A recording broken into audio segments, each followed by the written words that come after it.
मोदी जी कहते हैं हम हिंदू हैं।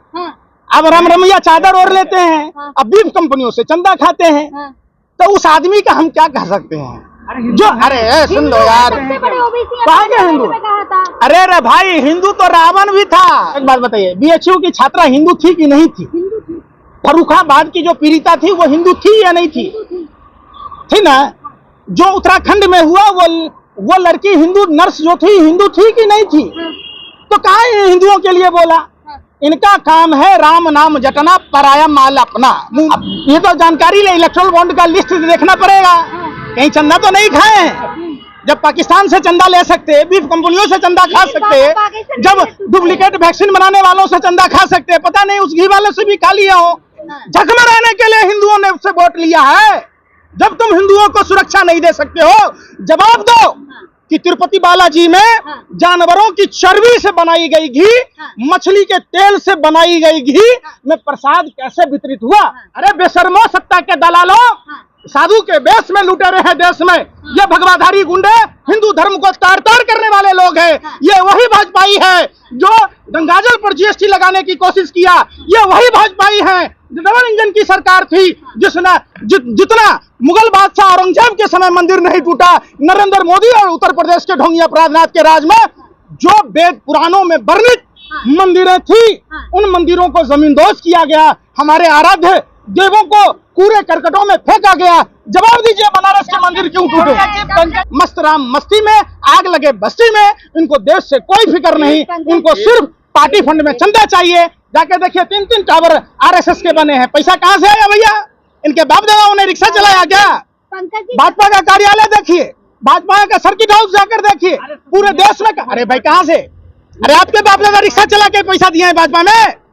ये सब देशद्रोही लोगों का पैसा लगा है जो देश को लूटने का काम किया। पार्टी फंड में चंदा दी नीरव मोदी ने ब्रिटेन के को। मैं कल से खुला चैलेंज करता हूं देश के पत्रकारों को और पूरी भारतीय जनता पार्टी को। 11 साल प्रधानमंत्री रहे हैं, 11 साल से बनारस के सांसद हैं। 55 गांव अगर आप बता दोगे बनारस में, हम मोदी जी का विरोध करना छोड़ देंगे। आप 55 गांव गांधीनगर लोकसभा क्षेत्र में बता देंगे, हम बोलना छोड़ देंगे। पंकज जी, गांव की एक सांसद बीजेपी का सुनो ना। अरे भाई, कोई अगर माइकल लाल, मीडिया के लोग या भाजपा के लोग, एक सांसद का 55 गांव आदर्श बता दो। 100 स्मार्ट सिटी 11 साल है, 1100 स्मार्ट सिटी होने चाहिए। अरे सुन दे लो यार, 11 दूना 22 करोड़ लोगों को नौकरी चाहिए, किसानों को एमएसपी चाहिए। लागत अभी तक पर जोर के देने वाले थे आप। वादा तेरा वादा, तेरे वादे पे पूरा देश मारा गया। अरे बेशर्मो, 50 में मोदी जी का जन्म हुआ, 17 साल में शादी हुई, 18 साल में जसोदाबेन को छोड़ दिया, और जो आदमी 40 साल भीख मांगा क्या? और गुजरात के इतने दिन मुख्यमंत्री थे, देश के प्रधानमंत्री हैं 11 साल से, तो कितना उम्र होना चाहिए भाई? 74 साल होना चाहिए। और भाजपा में तो है कि आप जैसे ही 75 साल होगा मार्गदर्शक मंडल में जाइए। चांदी का चम्मच लेके नहीं पैदा हुए। सुनिए ना, यही आप लोगों के दिमाग आज तक नहीं खुला। जो एजेंडा, जो प्रोपेगेंडा आप लोग राहुल गांधी जी के खिलाफ चलाते थे। राहुल गांधी जी ने कन्याकुमारी से कश्मीर तक की यात्रा तय की। जब फिर दूसरा भारत जोड़ो ने यात्रा हुआ, जब देश के कूलियों से मिले, जब देश के मैकेनिक से मिले, जब बस चालकों से मिले, ट्रक चालकों से मिले, खेतिहर मजदूरों से मिले, किसानों से मिले, तो पूरा देश समझ गया ये तो भाजपा का प्रोपेगेंडा था। लोग जान गया भाजपा का चाल चरित्र चेहरा उजागर हो गया। अगर सुनो, आपको दलितों का आरक्षण खाओगे आप? क्या वोट मिल गई आपको, दलित दे दी तो आरक्षण खा जाओगे आप? कौन बोला तुमको कि आरक्षण खा गया? अरे कौन बोला? राहुल गांधी ने क्या बोला अमेरिका में? अच्छा, अब बीजेपी के नेता सब क्या कह रहा था तुमको नहीं मालूम है? गोबर खाते हो क्या? अरे गोबर को चमनप्राश समझकर चाटते हो क्या? ये अरुण गोविल मेरठ का जो सांसद है, उस समय प्रत्याशी था। आप देखिए मिर्धा की बातें, जाकर सुनिए। भाजपा के कई दर्जन नेताओं ने कहा कि संविधान बदल देंगे। कोई झूठ था क्या? हम कह रहे थे क्या? अरे दूसरा कहा होता तो वो जेल में होता। ये तो संजोग बनाइए उस राष्ट्रद्रोहियों को जो बाबा साहब अम्बेडकर को जीते जी सम्मान न दे सका भाजपा के लोग, जिनके पुरखे वो बाबा साहब अम्बेडकर का पुतला जलाते थे, वो संविधान जलाते की बात करते, वो घरों पर तिरंगा नहीं फहराते थे, वो भारत के क्रांतिकारियों की मुखबरी गोरे अंग्रेजों से करते थे और गोरे अंग्रेजों से गार्ड की नौकरी लेते थे। आप उनकी बात कहते हैं। लेकिन पंकज जी, तिरुपति वाले लड्डू का जो बात है वो अयोध्या के राम मंदिर में भी आए थे प्राण प्रतिष्ठा के। देखिए पूरे देश में तो मोदी जी और योगी मैं जी क्या कह रहा हूँ, सुन नहीं रहे आप। अरे ये तो गाय, देखिए एक बात बताइए, मोदी जी कहते हैं हम हिंदू हैं, अब राम रमैया चादर ओढ़ लेते हैं, अब बीफ कंपनियों से चंदा खाते हैं, तो उस आदमी का हम क्या कह सकते हैं? जो अरे सुन लो यार, कहाँ के हिंदू? अरे भाई, हिंदू तो रावण भी था, पूतना भी थी, कालनेमी भी था, क्या कंस भी था। अरे सुन तो लीजिए, सुन ही नहीं रहे ना। ये आपसे सर्टिफिकेट लेने की जरूरत नहीं है, ना ही आपके पापा से लेने की जरूरत है। जिस दिन 2014 में मोदी जी नहीं आए, उस समय से लोग तिलक लगाते हैं। तिलक था, है और रहेगा। मोदी जी क्यों तिरुपति वाले मामले में चुप हैं, लड्डू वाले मामले? अब ये तो जानकारी ले, इलेक्ट्रल बॉन्ड का लिस्ट देखना पड़ेगा, कहीं चंदा तो नहीं खाए हैं। जब पाकिस्तान से चंदा ले सकते, बीफ कंपनियों से चंदा खा सकते, जब डुप्लीकेट वैक्सीन बनाने वालों से चंदा खा सकते, पता नहीं उस घी वाले से भी खा लिया हो। अब ये जांच का विषय है और निश्चित तौर पर भारत में अलग अलग जांच एजेंसियां हैं। और सुन नहीं रही बात, देखिए दो चीजें हैं, उद्योग मंत्रालय, गृह मंत्रालय, स्वास्थ्य मंत्रालय। ये क्या कर रहा था? ये लोग क्या मुजरा कर रहे थे? ये लोगों ने नहीं देखा क्या? इनकी आईबी इंटेलिजेंस ब्यूरो की जो यूनिट थी उसको नहीं पता चला? तो क्या कर रही थी ये और सिर्फ विपक्षी नेताओं के घर पर लगे रहते जांच पड़ताल करने में। देश में क्या हो रहा है, मस्त राम मस्ती में, आग लगे बस्ती में। इनको देश से कोई फिक्र नहीं, इनको सिर्फ पार्टी फंड में चंदा चाहिए। जाके देखिए 3-3 टावर आरएसएस के बने हैं, पैसा कहां से आया भैया? इनके बाप दादाओं ने रिक्शा चलाया क्या? भाजपा का कार्यालय देखिए, भाजपा का सर्किट हाउस जाकर देखिए, पूरे देश में। अरे भाई कहां से? अरे आपके बाप दादा रिक्शा चला के पैसा दिए हैं भाजपा में?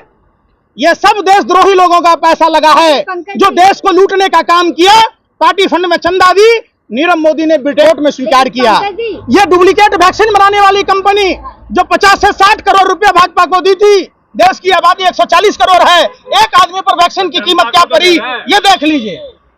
लेकिन पंकज जी, मुद्दा तो है जो हिंदू राष्ट्र बनाने की बात करते हैं, बाबा बागेश्वर होगा या परमहंस होगा, लड्डू तो उन्होंने भी खाया। अच्छा एक बात बताइए, बीएचयू की छात्रा हिंदू थी कि नहीं थी? हिंदू थी। फर्रुखाबाद की जो पीड़िता थी वो हिंदू थी या नहीं थी? थी ना। जो उत्तराखंड में हुआ वो लड़की हिंदू नर्स जो थी, हिंदू थी कि नहीं थी?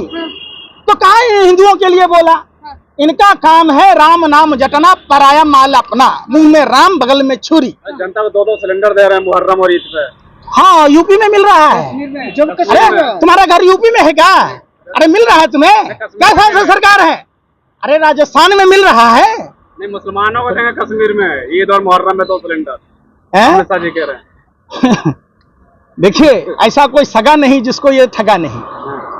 तो ये क्या देंगे? इनके खुद के पूरे पक जाएं, अपने बच्चों को दे दें क्या देंगे? सिलेंडर भी जैसे जैसा को देते हैं सब कुछ, जैसे पंकज सिंह को मिलता है, जैसे भाजपा अपने जो पारिवारिक लोग हैं उन्हीं को बेनिफिट देते हैं। हिंदुवादी पार्टी है, मुसलमानों को सिलेंडर देगी वो भी यार, एक नहीं 2-2 सबका विकास। सुनो, ये सब चुनावी जुमला है। खुद अमित शाह जी बोल आए हैं, रुपया डॉलर के बराबर हुआ, 2 करोड़ युवाओं को रोजगार मिला, हर सांसद 5 गांव आदर्श बनाया। तो फिर क्या पूछ रहे हो हमसे? जाकर देखो ना बनारस प्रधानमंत्री के क्षेत्र में, जाओ ना। अरे भाई सुनिए ना रे, पेट में दर्द, आप पत्रकार नहीं है, आप भाजपा के भांड हैं। राजा महाराजा भांड रखता था। सुनिए ना, सुनिए मैं क्या कह रहा हूँ। मैं कल से खुला चैलेंज करता हूं देश के पत्रकारों को और पूरी भारतीय जनता पार्टी को। 11 साल प्रधानमंत्री रहे हैं, 11 साल से बनारस के सांसद हैं। 55 गांव अगर आप बता दोगे बनारस में, हम मोदी जी का विरोध करना छोड़ देंगे। आप 55 गांव गांधीनगर लोकसभा क्षेत्र में बता देंगे, हम बोलना छोड़ देंगे। पंकज जी, गांव की एक सांसद बीजेपी का सुनो ना। अरे भाई, कोई अगर माई का लाल, मीडिया के लोग या भाजपा के लोग, एक सांसद का 55 गांव आदर्श बता दो। 100 स्मार्ट सिटी, 11 साल है, 1100 स्मार्ट सिटी होने चाहिए। अरे सुन दे लो यार, 11 दूना 22 करोड़ लोगों को नौकरी चाहिए, किसानों को एमएसपी चाहिए, लागत अभी तो पर जोर के देने वाले थे आप। वादा तेरा वादा, तेरे वादे पे पूरा देश मारा गया। अरे बेशर्मो, हंस रहे हो, दांत फाड़ के, शर्म नहीं आती है? है? सत्ता के दलालों, सवाल ही नहीं पूछना आता। आज भी उत्तर प्रदेश में ऑक्सीजन की कमी से गोरखपुर में बच्चे मर गए, कोई जांच नहीं हुई। वो 63 बच्चों का कातिल कौन?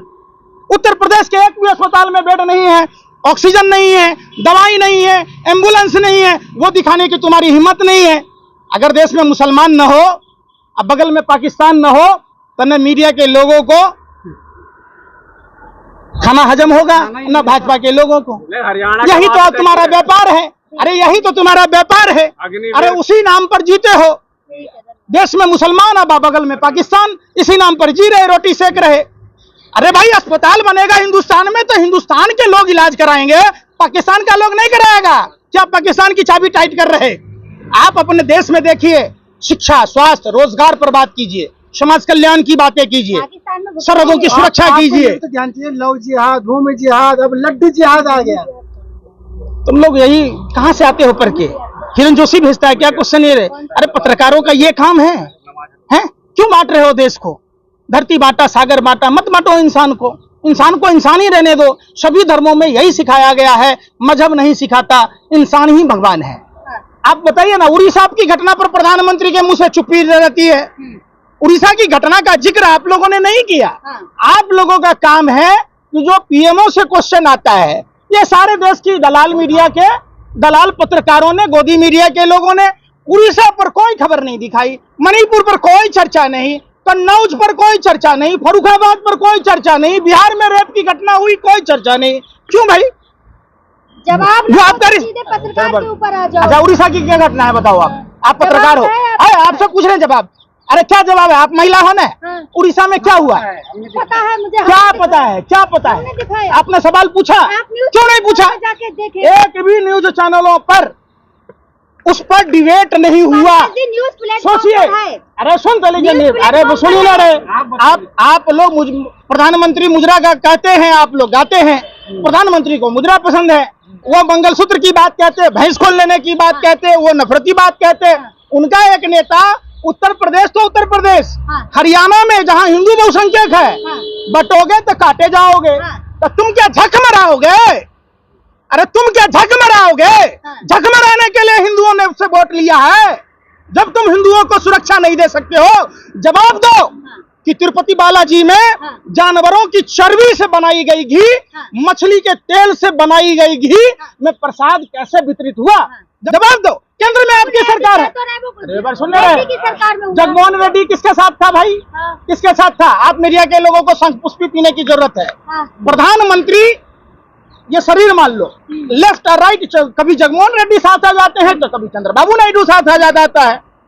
चंदा दो, धंधा लो।